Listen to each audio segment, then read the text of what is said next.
Stormwater. The District of Columbia has a problem with it. The city's stormwater system gets overwhelmed by heavy rains. So, what has the city done about it?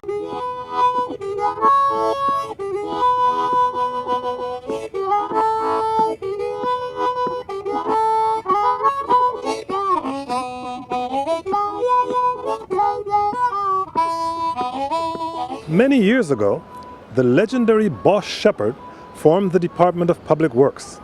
He then built a rapid response underground piping system to carry rainwater away from the streets and buildings.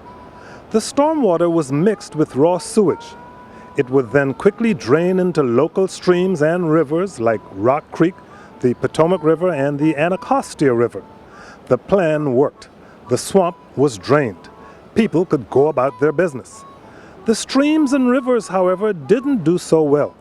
Later, when sewage was treated, both stormwater and sewage were mixed and sent to the Blue Plains treatment plant along the Potomac River. The system works well during dry weather or light rains, but when it rains hard, the system is overwhelmed. Stormwater and raw sewage water then overflows into a different piping system that drains this polluted water directly into Rock Creek and the Anacostia and Potomac rivers. And there is something you can do to help clean up our polluted rivers. You can be RiverSmart. I'm Wendy Rieger, and I'm standing at the place in the river where the treated water from Blue Plains comes into the Potomac. You know, if we're going to solve the pollution in our rivers and streams, we have to be smart about it, and we have to work together. And in order to solve a problem, we first have to understand it. So how often does this polluted water from the sewage systems get into our rivers, the Rock Creek, the Anacostia, and the Potomac? On an average year, which is we consider about 40 inches of rainfall, it can be about 60, 70 times. And on an average year, about 2 billion gallons before any treatment is provided that can go into the three rivers. That is a problem we're trying to solve right now. Wow, that's a lot. It is a lot.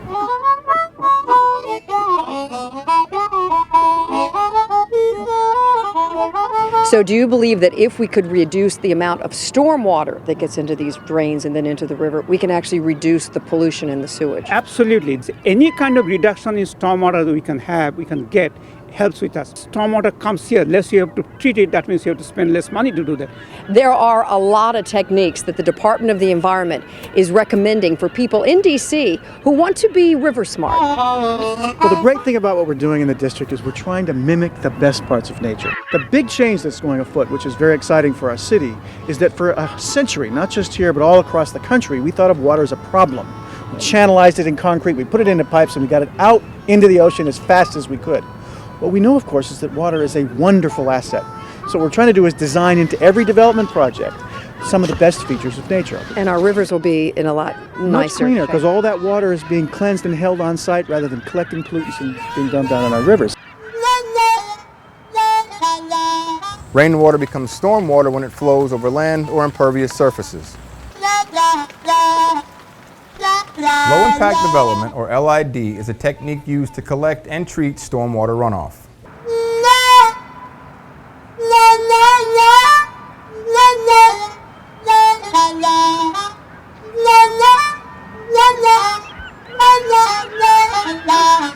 An infiltration trench, it sounds painful and ugly, but it's fabulous. Tell us about that. It can be beautiful. But it's something that is sort of hiding in plain sight. It's not something that screams at you. Well, this is it's nature all around us. And if we do this right, what the city will just become more green with more trees and everything that we value, among other things, as we live, and it will just pop up around us as we're retaining water and using it as a resource.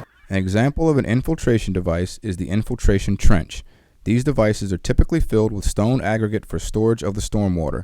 The stormwater then percolates through the on-site soils, recharging groundwater systems called aquifers. Two of the most important items that engineers must consider when designing infiltration devices are sizing the device and the rate at which water will pass through the on-site soil to the groundwater below. This water passage is called the soil percolation rate. In the District of Columbia, stormwater best management practices are sized to treat the first half inch of rain from a storm. For example, a paved area 50 feet wide by 100 feet long is anticipated to produce 208 cubic feet of stormwater runoff after the first half inch of rain has fallen. In this case, an infiltration trench 5.5 feet deep by 10 feet wide by 10 feet long is needed. When stormwater is treated by infiltration trenches, it is first stored in the spaces between the stone called voids. The number and size of the voids depends on the size and type of stone being used. The number of voids found in a load of stone is described as a void ratio. Standing water 3 days after a rain event indicates that the trench is dewatering slowly and may require reconditioning if the situation persists. We're in Woodridge Northeast at my new home, and we're here to talk about the stormwater infiltration dry well. All 7 downspouts around the house will all be connected to the filtration dry well. This will reduce all the runoff from the roof and keep it on site. We're going to have a trench drain installed that will catch water coming from the driveway and will be connected to the dry well. The dry well is 13 feet by 10 feet by 4 feet, and it was sized to capture all of the runoff to treat the storm water. These vertical pipes represent an observation well and clean out to allow me to maintain the operation of this dry well.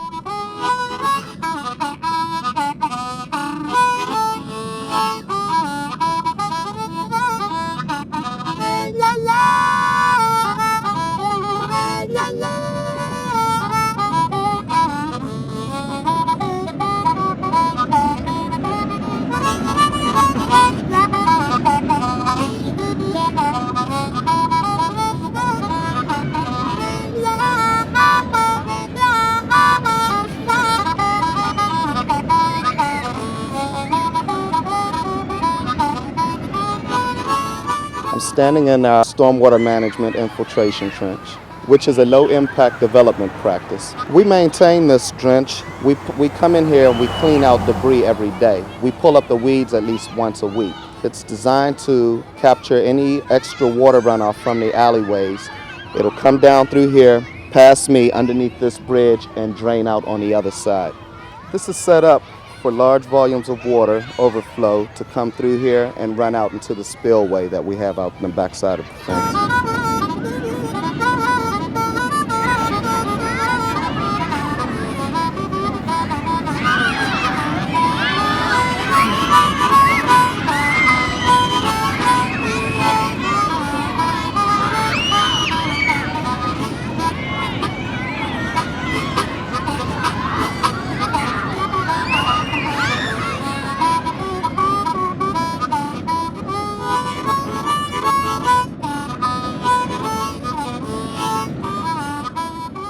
Permeable pavers. Rather than water hitting the surface, going over a flat surface, picking up pollutants and going out of the system, water can be infiltrate through the pavers into the ground.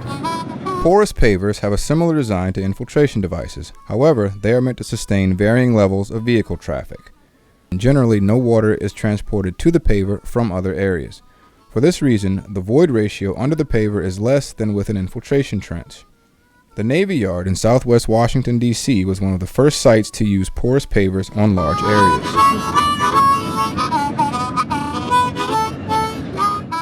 The U.S. Environmental Protection Agency headquarters on Constitution Avenue installed porous pavers on their courtyard sidewalks and regularly demonstrates to visitors how pavers absorb water. Headquarters also installed porous cement sidewalks which have the same underlying stone aggregate layer.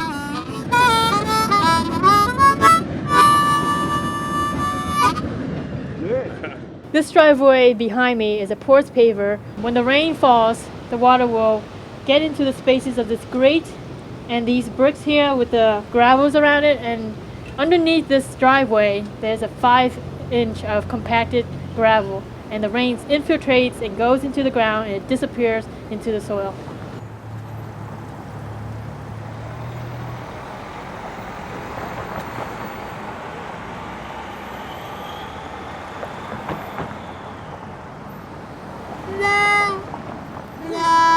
You look at a street, any street you walk down after it's rained, you'll see the water rushing along the curb, again into the storm sewer, out of the system. You can do curb breaks to allow water to be collected, infiltrate into the ground to fund all the great trees that we have all along the city landscape.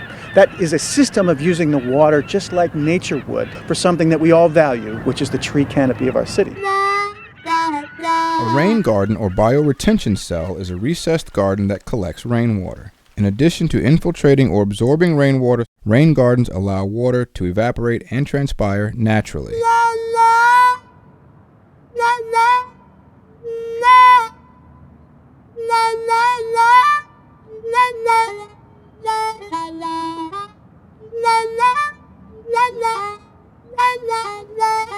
Like infiltration devices, rainwater can be delivered from a roof or pavement by a pipe. It can flow directly from the pavement through a curb cut or rill into the garden, or it can flow directly over ground from adjacent grass areas. The plants in the rain garden should be saturation and drought tolerant, containing a mixture of trees, shrubs, and perennials capable of high volume transpiration. The soil is covered with about 2 inches of mulch to help absorb water and to prevent erosion. However, too much mulch inhibits the garden's functionality. Also, if mulch is piled against tree trunks or shrubs, the plants may also suffer. Stone aggregate may be layered at the bottom to separate the special soil from the subsoil. As with infiltration trenches, filter cloth may be used if the cloth is woven monofilament and meets the specifications of the site-specific approved stormwater management plan. A rain garden is generally designed to treat the first half-inch of rain.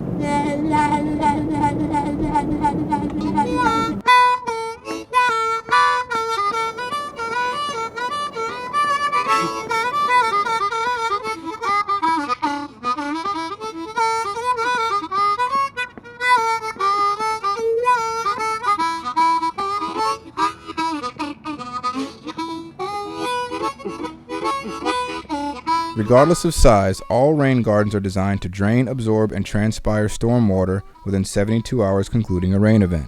The 72-hour time period reduces mosquito reproduction and prevents damage to the plants. This bioretention area is unique in that it's draining a public street. And this was a retrofit project done with our department in cooperation with the Department of Transportation. And it was just simply some curb cuts in the curb there. It lets the water flow in. And we have these two bioretention areas in series. And we have a rock weir and a little rock inflow to kind of take some of the energy out of it when it flows in. We have the high flow bypass right there, as well as right there. One of the issues was stormwater management on the site. From the roof through downspouts, they'll drain onto the parking area. That funnels out to the street and a driveway entrance. On this side of the site, there'll be a bioretention rain garden. Through the center of the driveway here, there'll be a concrete berm raised up. That'll also catch any additional water that doesn't make it to the bioretention rain gardens. Also on this side of the property, we have another large bioretention rain garden. Those gardens tie together through pipe in here underneath these steel plates to a concrete doghouse, a manhole, which will take it down and tie it into the combination sewer. It's been about 4 months since we've installed them. As you can see, it's a lovely rainy day here in the District of Columbia. The rain gardens are being very effective and working quite well. Water comes down and fills up in them when it rains, and as soon as the rain stops, the gardens dry out like they're supposed to. Overall, we've been very happy with this project.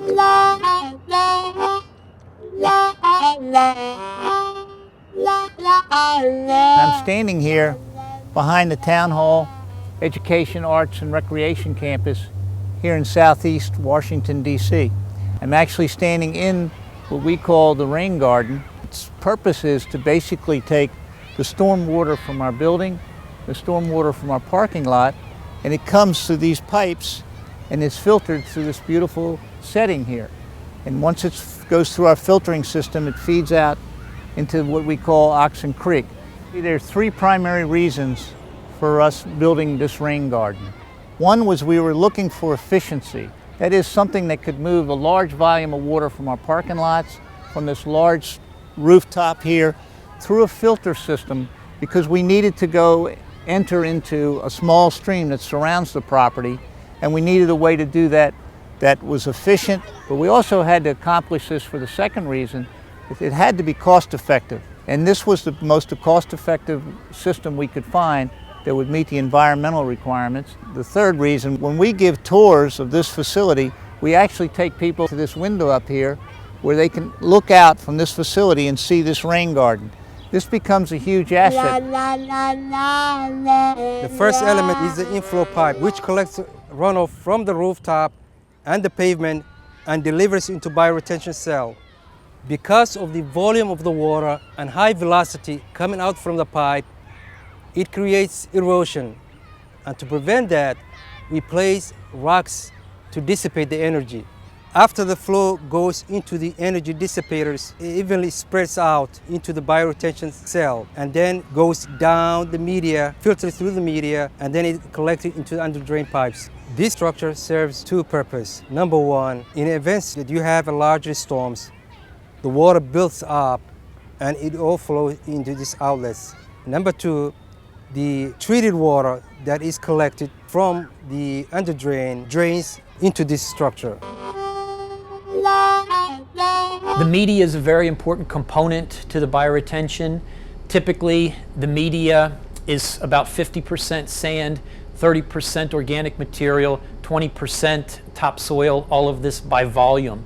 This media has been found to be very effective in managing the water quality and the hydrology.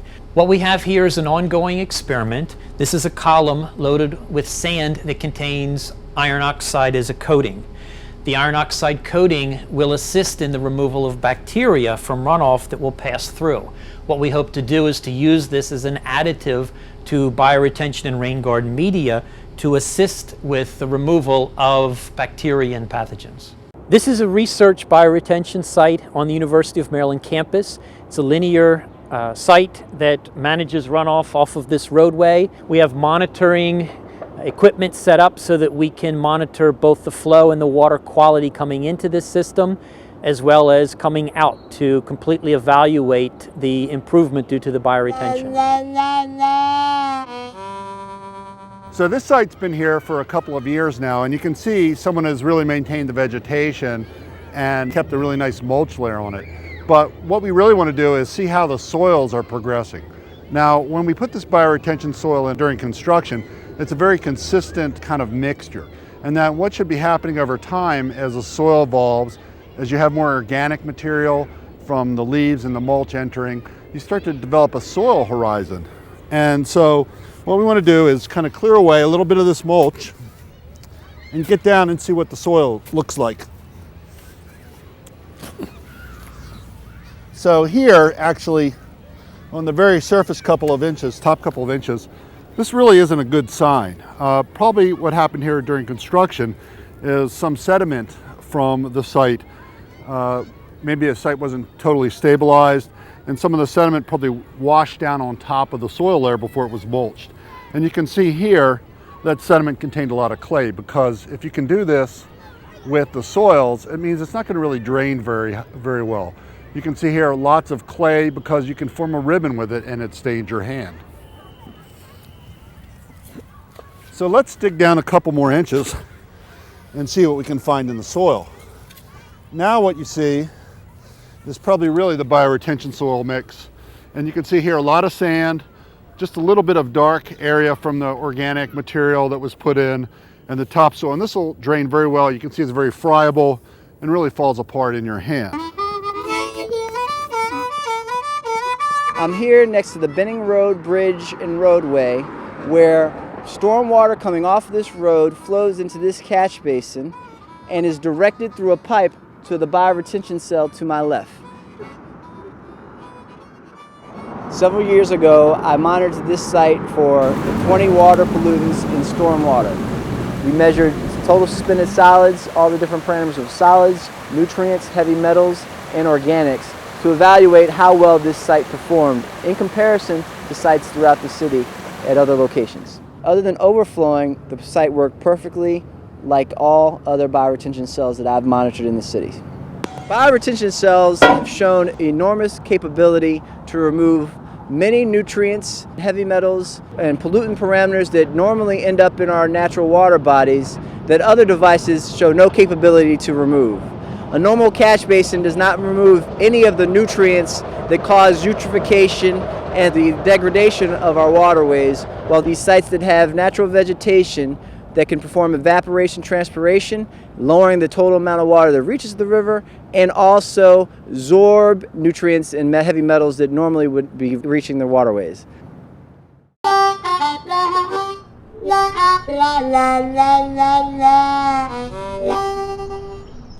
This soil is kind of an unstable soil. So we're going to have to rebuild it. That ensures that it doesn't continue to cut and fill in the bottom part of the bed.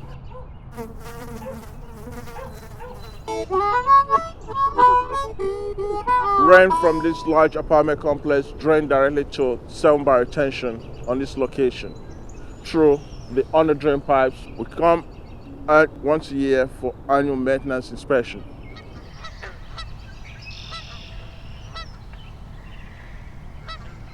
You can install a rain barrel, harvest that water, collect it, and then use that the next time you water your yard.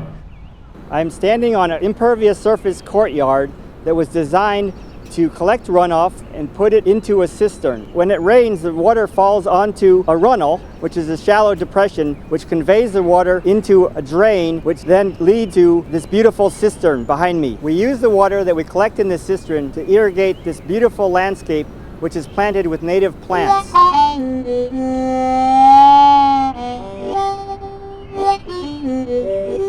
At this rain barrel, we have the water coming down into the downspout. Into the rain barrel is controlled by this device, which has a hole in the top and allows water in here, and then it flows into this sock, which keeps out mosquitoes and other debris from going into the rain barrel. In the wintertime, if you want, you can turn this over so that no water is going into the device and is instead going out over the overflow, so you don't have a cracked rain barrel. Like the infiltration trench and the rain garden, water enters the rain barrel during a rainfall. Therefore, it is important to understand how much rain will flow into the barrel during a rainstorm and how much should be captured. A 300 square foot roof may deliver up to 200 gallons of water in a 1-inch storm.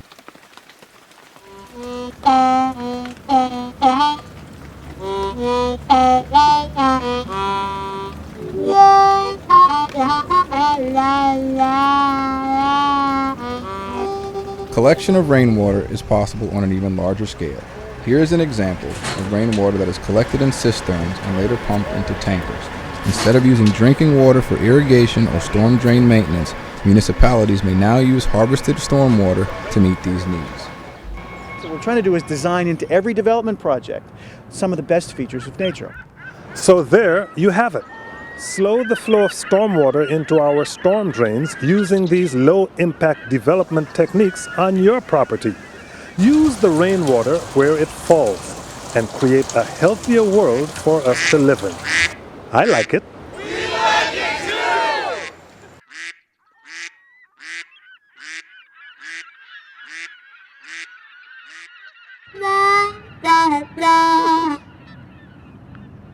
That's all right. All right. So. For further information regarding low-impact development practices or the RiverSmart Homes program, please contact the District Department of the Environment at 202-535-2240, Monday through Friday between the hours of 8 a.m. and 4:45 p.m.